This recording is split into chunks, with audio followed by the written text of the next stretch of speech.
to manage.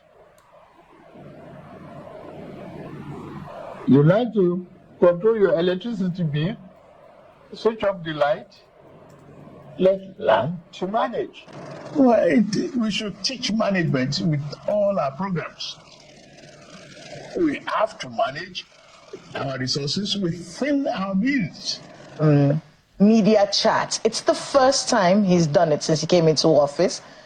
Well, it's very regrettable that first and foremost in a democracy, which requires transparency and accountability to the people, a president is having the first presidential chat 19 months after taking over power. That's about 40% of his presidency. 19 months is about 40% of the 4-year term of a president. We have to stop all this nonsensical giving kudos to failures. For 19 months, you've not been able to tell Nigerian people what you have been doing. And you started doing wrong things from the day you were sworn in. But he has been speaking. He has done briefings. He has been giving speeches. He's been explaining himself since he came into office. Democracy is not about your talking to the people. It's about your being interrogated by the people. The Constitution says the participation of the people in their government shall be ensured. The people participate through their representatives, both from the media, both from any policy you want to do, has to be interrogated by the people. Democracy is not just about doing what is good for the people, it is also about doing what the people want. Now, let's come to the nitty-gritty of the presidential media chart. There were about 4 major branches of what he said.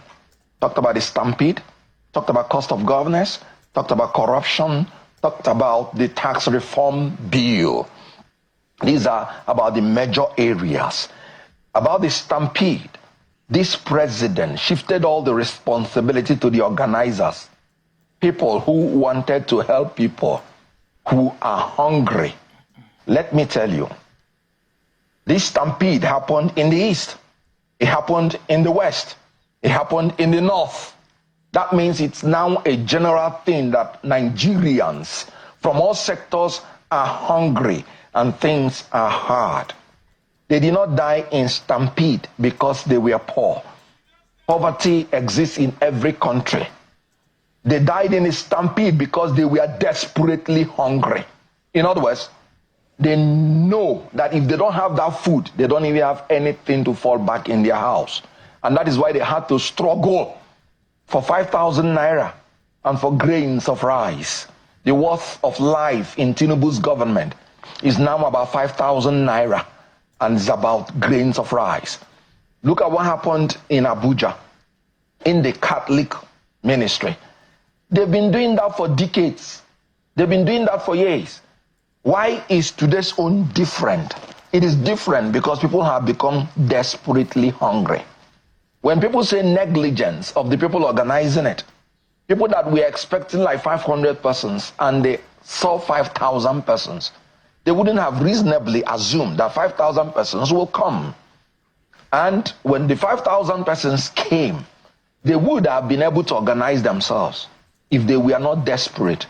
But because they were desperate, they did not wish to ever live there without having anything. Having seen that more people came, they knew that some people would live there without anything. So they had to now struggle to make sure that they are part of the beneficiaries. That is a sign of a failed state, struggling and dying for the most basic necessity of life, food. When the president visited Lagos the first time, his own people started it. We are hungry, sir. And he said things are well.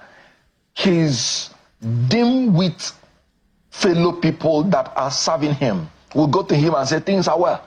And when he neglected those signs, by August, the whole nation, they were protesting for hunger and hardship. They neglected it. In December, people are now dying of stampede for food for 5,000 naira. Now, and he said, it is the fault of the organizers, fault of the people that want to help. You are incompetent government. that cannot cater for the security and welfare of its people. Now again, let's move into the issue of cost of governance. We'll get to the cost of governance, but I want to get Mr. Okonkwo to respond to that. Mr. Okonkwo, well, Mr. Kenneth has said he's finding some issue with the president's views on the stampede. Where do you stand? Well, the stampede is most unfortunate. May the lives that were lost, may their souls rest in peace. I think the real problem is that we have just failed woefully in producing food for our citizens. You know, when we are campaigning for this administration, the people were calling us Agbadorians, you know, because our president was always talking about producing food. Unfortunately, we don't seem to be able to produce the food, you know, and you just have to accept that's our fault, you know. The good thing about agriculture is that you can plant a crop today and harvest in 3 months, in 6 months, in 1 year, you know, and try to convince our president just to concentrate on food production. Even if we cannot reduce the price of fuel or whatever else, let our people have food to eat. Let our citizens have food to eat. You know, Kenneth is trying to be overly political about the matter. That's just who my dear brother Kenny Okonkwo is. Okay. May their souls rest in peace, you know, and it's a shame that we have allowed prices to skyrocket, especially of food, you know, of food. Let people just have food to eat. That's my take on it. I mean, that's a very interesting dynamic. I mean, an admission, because you are a chieftain of the All Progressives Congress, that is an admission of failure, you know, and one that I think you're standing by. No. Because what you said in the beginning of this conversation was, we have failed. What did I hear it wrongly? He said, we have failed to provide food for our people, and that is just it. That was what you said. So are you admitting that as a party in governance, when it comes to food production for the Nigerian people, has the party failed? Yes, we did. No. Because we did not concentrate on food, on providing food for our citizens. Because we did not.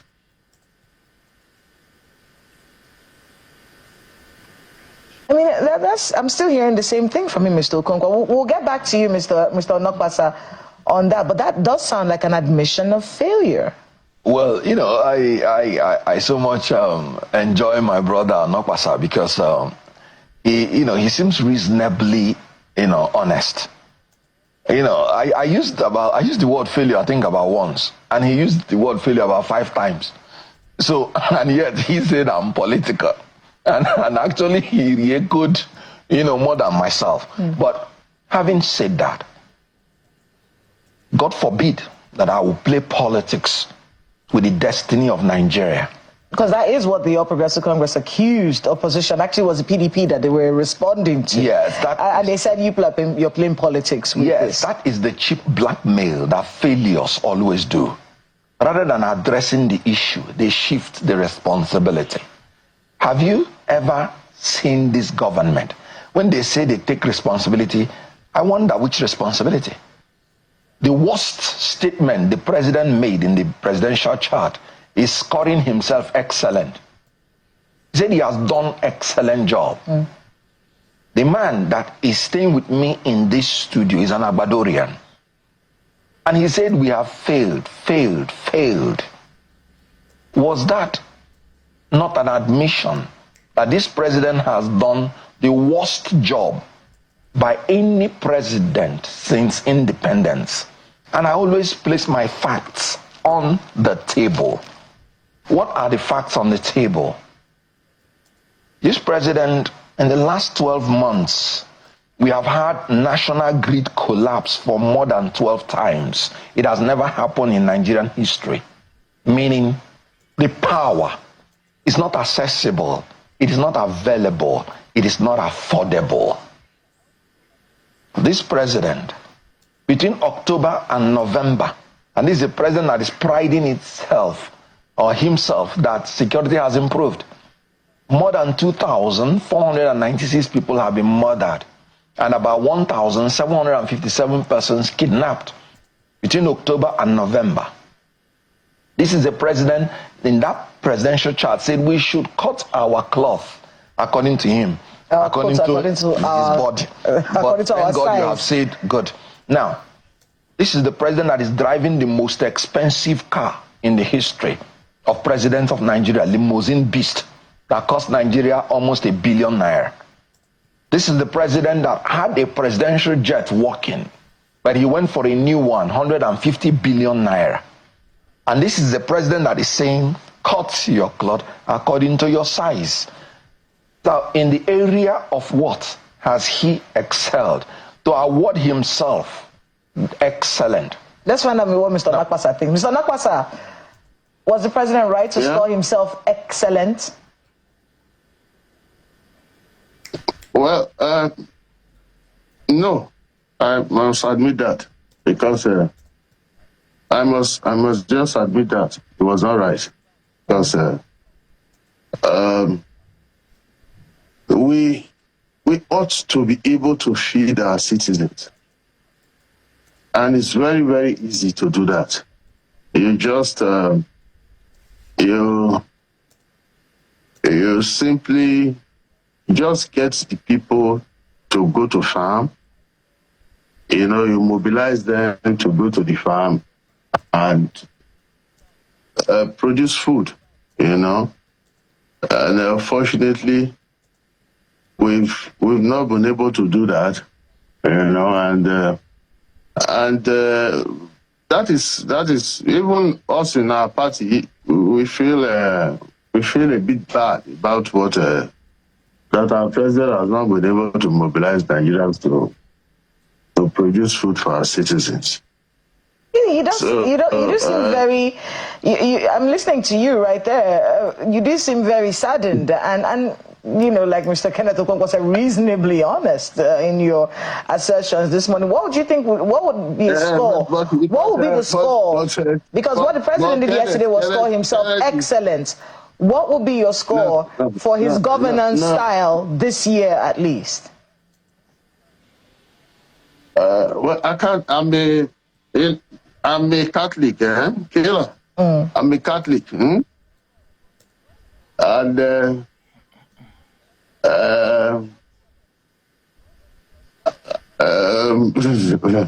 we have not done well. That's the truth.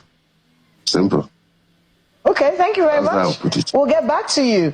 An admission there from Mr. Nakwasa. He's an APC chieftain saying we have not done well. Is that a step in the right direction? At least if someone from the party, from the All Progressives Congress, is saying, look, we haven't done well. Is that a step in the right direction at least?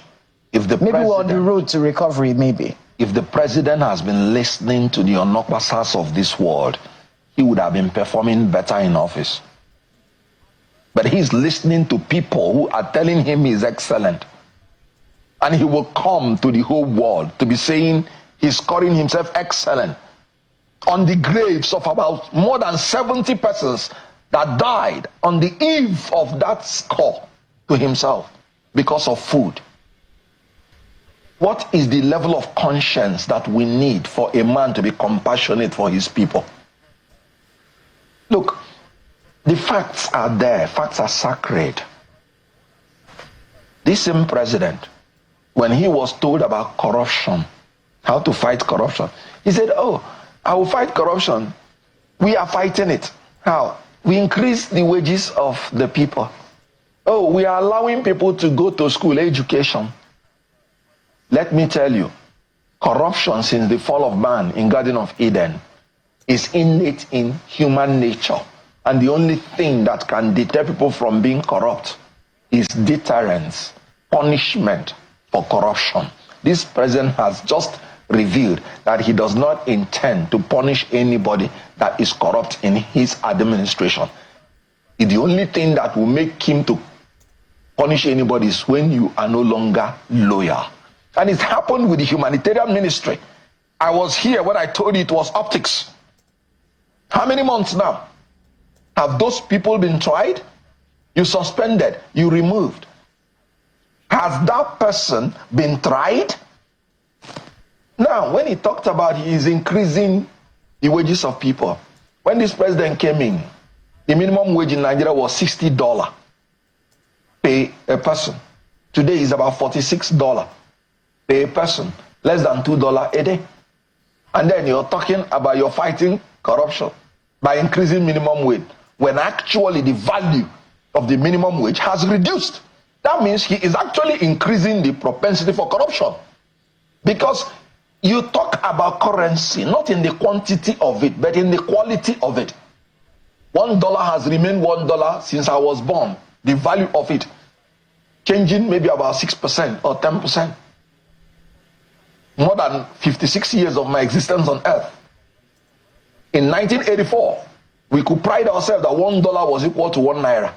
Today, 1,900, it reached that point, was equal to $1. So we have failed about 1,900% times since that time.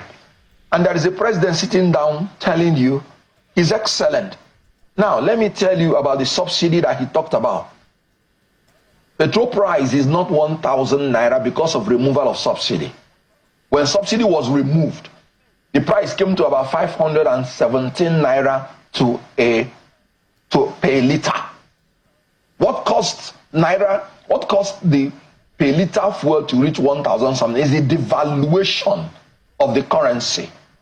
Now, economically, any president that is sound economically, you do not devalue your currency when you are a net importer of resources.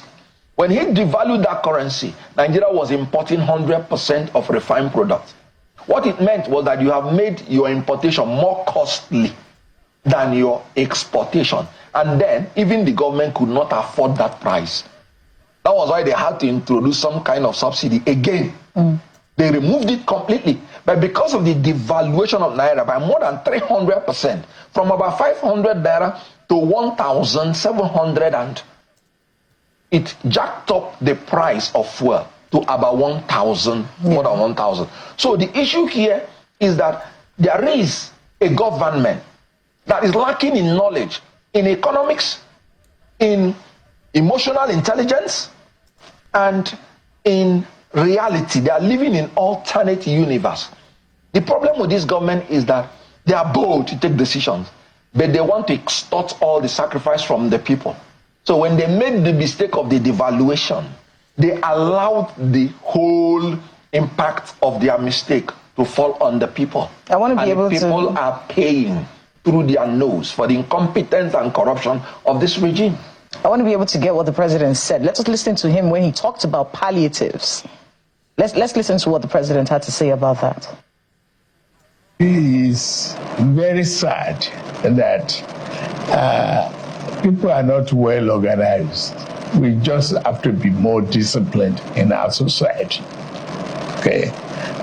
Condolences to those who lost the family members. But it is good to give. Every society, even in America, they have food banks. They have hungry people. In Britain, they have food bank. They have warehouses. They are organized. They take tokens to be in line and take turns to, to collect. It's unfortunate. We just have to. It's a reflection in our bus stops where we don't even want to be on queue before we rush into the vehicle. It is very sad, but we continue to learn from our mistakes. To me, I see this as a very grave error on the part of the organizers. But things are improving. It doesn't kill our happiness for this season. It should be. We should just get on with it.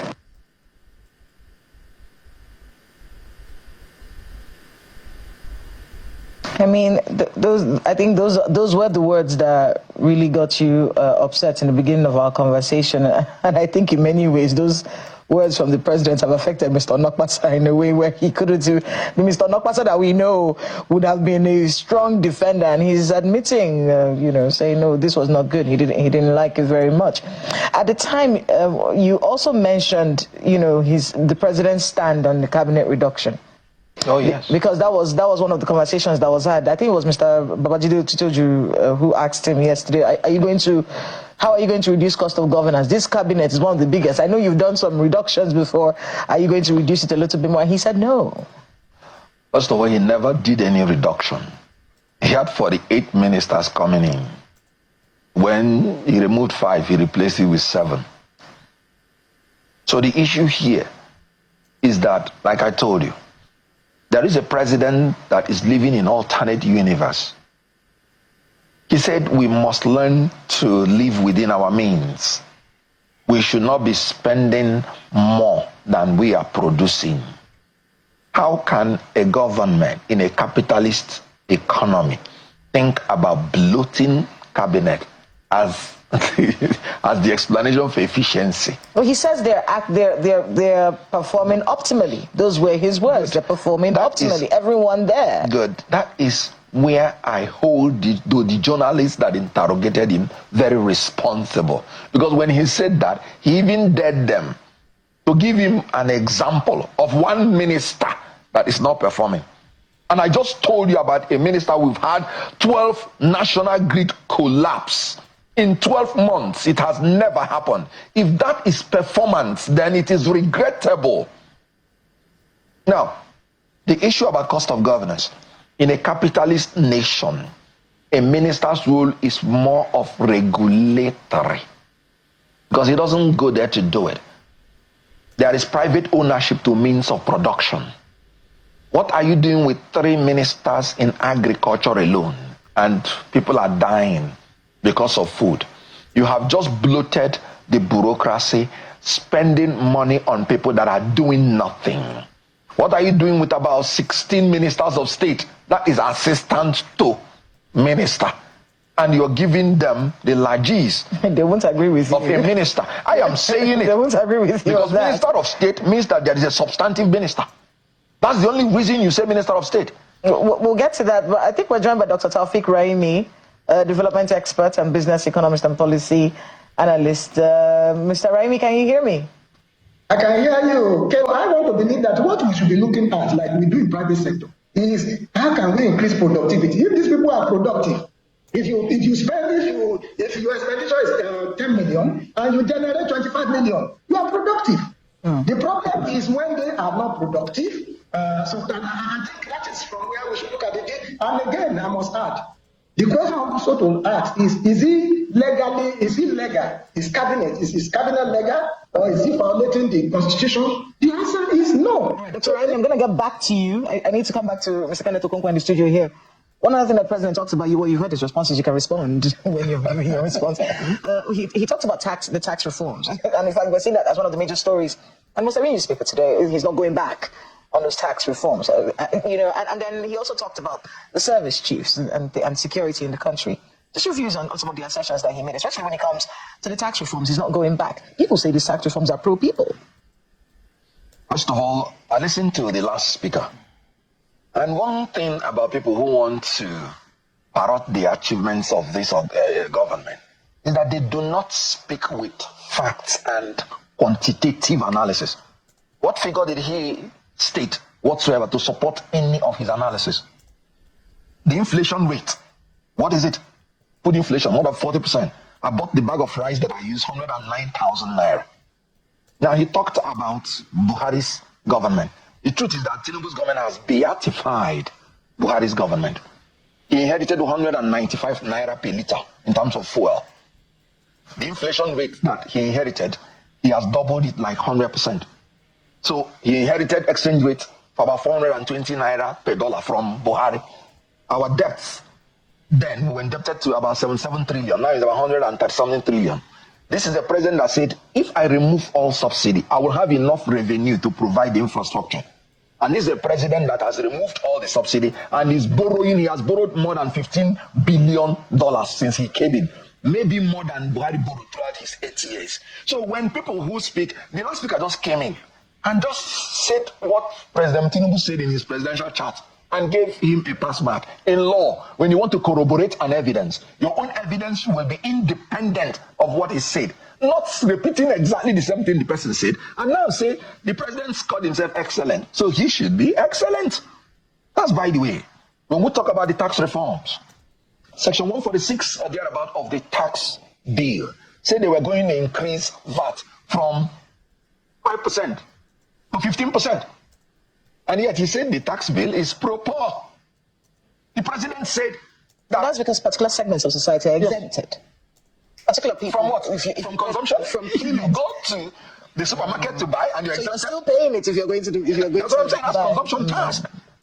The tax you pay for buying things. Do you see somebody and say, oh no, your face looks poor. Please, this VAT is not part of it. Show me your pay slip. Good. So now, an exemption. And he said it's pro-poor. This is a tax that is 800,000 per annum that they said you are exempted from paying tax. The minimum wage is 70,000 a month. That comes to 840,000 per annum. So nobody is exempted at all from that if it is left like that. And he said it's pro-poor. What is pro-poor? Let me tell you, I support the tax reform bill, not because it is pro-poor, but because it is going to harmonize our tax administration system, so that somebody will not wake up and more than 130-something different agencies, both legal and illegal, will be harassing you along the road. Let me bring the tax receipt of this, bring the tax receipt. So they are trying to harmonize the tax administration system, whereby maybe only one agency will be collecting all the tax. And then you will now pay your tax, whether it's corporate, personal, this and that. It will make it easy for you to pay. So let's get the tax bill, any tax bill that increases the tax of Nigerians by 1 naira is a bad law. Dr. Raimi. Okay, thank you very much for coming back here. I listened to Barrister Okonkwo. You won't expect anything less, from him to antagonize everything the president has done. He's taking. It's his opinion. But while his opinion is his, he should also be mindful not to condemn other people's appraiser. When he talked about statistics, I thought he was saying that I echoed what the president said. The president did not talk about visiting Ibadan or your state to commiserate with the people, the governor of your state, and similar states where this incident has happened. That's my opinion. I also talked about how the government, the president, can also re-energize his cabinet by ensuring that performance evaluation occurs more regularly than it is. Maybe in another 3 months, in another 6 months, he can inject new blood into his system. I also talked about reducing cost of how to reduce cost of governance. So don't let me just dissipate energy in re-emphasizing what I said earlier. It is my considered opinion that when we see what is good, that is also a mark of patriotism. I am a scientist, I'm a development expert, I'm an economist, I know how to quote figures, but I'm also a realist. I want to relate all these figures to the reality of ground. About the tax reform, yes, the tax that the president said is it has come to stay. I think it should be supported, but are there areas to be improved upon? Yes. And that is why the issue of negotiation, which the president mentioned, is important. The tax bill is currently before the National Assembly. They will also, I'm sure the relevant committees will also engage in public hearing. So if people like Okonkwo, our former presidential candidate of Labour, the former presidential candidate of Labour Party, His Excellency Peter Obi, has anything to say, let him also put his thought together, and then they can be argued and debated. Okay, we are out of time, Mr. Raimi, but just your closing words, Mr. Okonkwo. Well, my closing words is that this government, this president should listen to the people on the street. Stop listening to people that are telling him he's doing an excellent job. He has done the worst job for any president. But he said these are birthing pains, Mr. Okonkwo. He said we need time. Yes. When this baby is born, we will rejoice. Yes, I've always said it, that when your wife is in labor, no matter how hard the labor is, and eventually gives birth to a monster, you will still not rejoice, even though she has given birth. It's only when she gives birth to a bouncing baby child that you rejoice. If you give birth to a child and it is stillborn, the child is dead, do you rejoice? Anytime this president goes to celebrate on Christmas, a lot of people die. Last year, more than 200 persons died in December when he went to visit on holidays. This year, 70-something persons died. Do you celebrate when people are dying? This year's own is of hunger. No, if this president going on holidays brings about these deaths, let him remain in Abuja. Let's know where our problem is coming from. Okay, we do have to wrap it up. But simple encapsulation, I will say that the presidential chat heard yesterday came to me as one that is very assertive. The president, His Excellency, President Bola Tinubu, GCMR, spoke with a lot of boldness, confidence, and focus on his Renew Hope agenda. He delved into what he has achieved so far in the last 18 months. He also talked about what currently is at work. And he also mentioned that there are quite a lot of hope for Nigeria to believe in moving forward. He talked about how insecurity has greatly reduced. He cited the example of our citizens being able to travel from one place to the other, particularly on Kaduna Road. He also mentioned about his decision to remove oil subsidy and the effect of that already that his administration has recorded. He also talked about the issue of ministers. The size of his cabinet, which you are just talking about now, that he rooted his decision to retain them based on two factors, efficiency and effectiveness. The president gave quite a lot of confidence as regards other things that his administration has been doing. So I want to believe, honestly, I'm convinced that the president seems to have settled down to the job. Of course, he was prepared for the job. Now he has gotten the mandate, and he has seen some of the challenges that the countries are facing from being an insider rather than looking at it from the outside. So I want to believe that the president's speech rekindle hope among most of Nigerians. Now, definitely, are there areas I'm expecting more? Yes, of course. I'm expecting that there will be enough strategies. Effective strategies, realistic strategies towards achieving most of the laudable plans that he has mentioned. So some of these I would want to see ease of doing business being enhanced in 2025 and moving forward. Dr. Raimi, he's called himself excellent in his performance as president. Do you agree? Yeah. That's a justifiable score. First of all, having been an insider, and he knows the problem he inherited from previous administration, and he knows what he has done, and perhaps he also knows, is convinced about the plans that he has moving forward. He may have judged himself excellent, especially when he talked about, I think where he used the word excellent was especially when he talked about having not had recourse to NMPC in the last 3 months to collect money which means that he has stabilized our reserve. He has also created enough, he's growing our revenue base. So I want to believe that I think he has scored excellent in a number of his agendas. Of course, there are also a number of some other areas that are work in progress. If you look at the Minister of FCT, the infrastructure work that is already ongoing in the last 18 months, you will say that his administration has scored excellent. If you look at some of the foreign trip he has made and the gains that we are beginning to record in terms of inflow into Nigeria, I think we will say that he has done well. If you look at how he has frontally attacked the issue of insecurity in various ways, maybe he has done well. If you look at the refinery, the private refinery that has come on stream during his own regime, now Nigeria can be proud of refining their own crude through Dangote. I think he has done well. If you look at let's talk. I want to be able to take them one after the other. When the question about the stampedes came up, you had Mr. Kenny Okonkwo here saying that, look, he felt like the president had moved the blame away from the fact that there is an existential problem in the country to blaming organizers and Nigerians who couldn't stay well on queues and things like that, and felt that was a bit insensitive on the part of the president. Where do you stand on that? Yes, my expectation is that maybe our president should have visited Ibadan, or your state when this happened last week, Wednesday. I know he had quite a lot of activities for this period. In fact, you will commend him for cancelling his schedule for last Saturday when he heard about the stampede that occurred in Abuja and Anambra. I think he's a passionate president. Let's give it to him. It's just that when he talked about we the citizen, it means that he believes that his government alone cannot do or solve all the problems that are bedeviling us. We require our citizens, you, myself, private sector, to be able to follow certain protocols.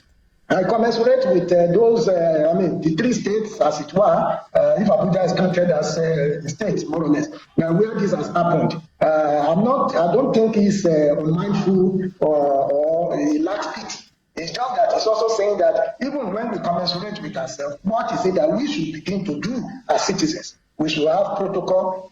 Each state government should have protocol for large gathering. We should not, when crisis happen, before we start talking of what the government should do, what the people should do, what the organizers should do. So I am even calling for an advertised protocol by each state. In case of you want to hold large gathering, churches, you can see how the number of people that go to churches. We are a very religious country. Churches, other even parties and all that.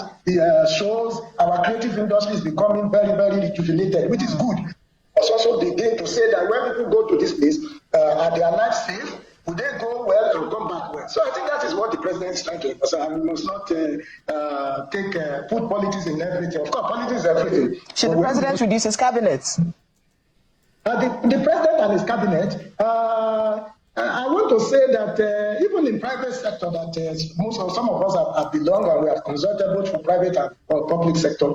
The underlying philosophy is always efficiency. It doesn't necessarily mean that if you have you reduce to your cabinet, his cabinet to 10, they will perform optimally. It does not also mean that if you increase it to 47 or 50 as it were, they are too low. I think the underlying philosophy should be efficiency, effectiveness, performance evaluation. What is it that they are supposed to do? What are their KPIs? And what are they doing? And what our president not waiting for another 1 year, even before he make judgment about the performance of his cabinet.